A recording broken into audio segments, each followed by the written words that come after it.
Ya, yang pertama Peggy Setiawan, kakak kandung saya. Yang kedua Robi Setiawan, kakak kandung saya. Yang ketiga saya sendiri. Yang keempat ada adik saya Ameliana.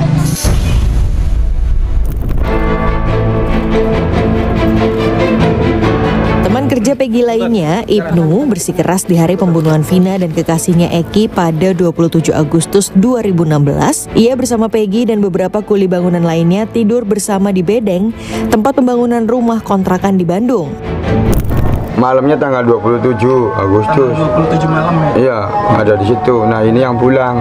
Si siapa? Bondol pulang. Tapi Mas Ibnu ada di situ bareng? Ada bareng. Sama siapa aja Mas Ibnu? Sama Barudi, Peggy, terus Arman, saya, Ibnu ya, terus Robi.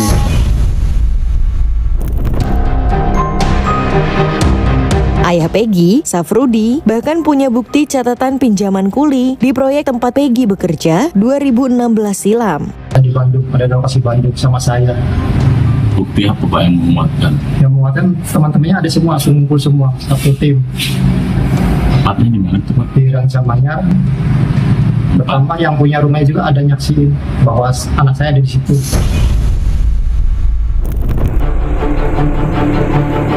Lain halnya dengan Aep. Aep menjadi orang pertama yang bersaksi melihat penganiayaan dan memastikan sosok Peggy terlibat di dalamnya.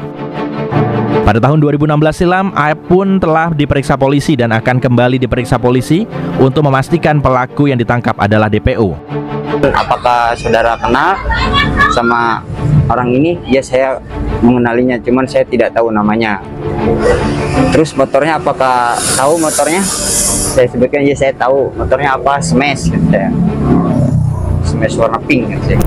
Waktu penangkapan itu saudara Peggy itu nggak ada ya, waktu penangkapan itu. Tapi waktu pas kejadian itu ada.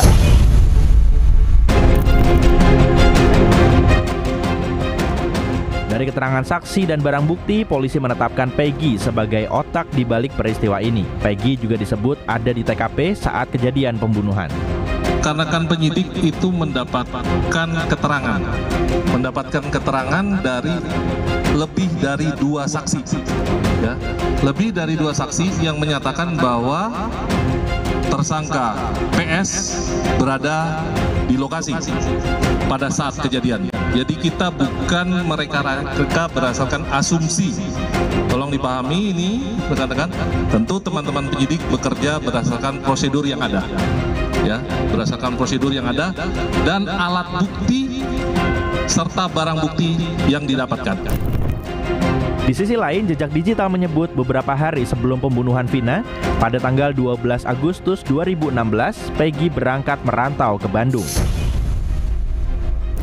Sebagai pengacara keluarga Vina, Hotman Paris merasa janggal dengan penetapan Peggy karena menurutnya 5 dari 6 terpidana menyatakan bahwa Peggy bukan pelaku pembunuhan Vina. Ia juga menyampaikan Peggy belum layak ditahan bila penyidik belum memiliki bukti yang cukup. Ya, kalau buktinya tidak cukup, memang belum waktunya untuk ditahan. Apalagi 5 dari pelaku itu menyatakan bukan dia pelakunya. Itu loh. Dan saya belum yakin ada saksi yang memihak langsung dia melakukan itu. Selain hanya 1 orang itu yang mengaku. Gitu. Jadi intinya buktinya masih ragu-ragu. Keluarga Vina pun meminta agar polisi kali ini bisa lebih cermat. Jangan tergesa-gesa lah, jangan tergesa-gesa ngambil keputusan bahwa itu tersangka dulu, diteliti dulu, diselidiki dulu lebih lanjut gitu. Desakan untuk polisi juga datang dari publik. Presiden bahkan meminta Kapolri memantau kasus ini. Saya sudah menyampaikan agar kasus itu betul-betul dikawal dan transparan, terbuka semuanya. Tidak ada yang perlu ditutup-tutupi. Kalau ada, ya.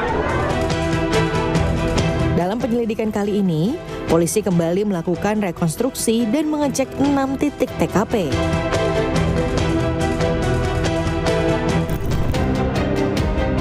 Kasus ini kembali mencuat setelah film Vina Sebelum 7 Hari tayang di bioskop pada 8 Mei. Film ini mengklaim berdasarkan kisah nyata kasus pembunuhan Vina di Cirebon tahun 2016. Nama Linda yang ikut naik pamor seiring dengan boomingnya film Vina akhirnya juga diperiksa polisi.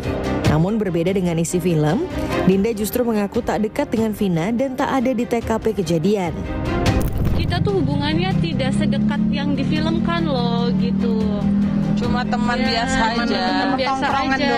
Iya, teman tongkrongan. Teman satu tongkrongan aja. Jadi nggak ada spesial gitu loh. Maksudnya nggak ada curhat-curhatan tuh nggak ada.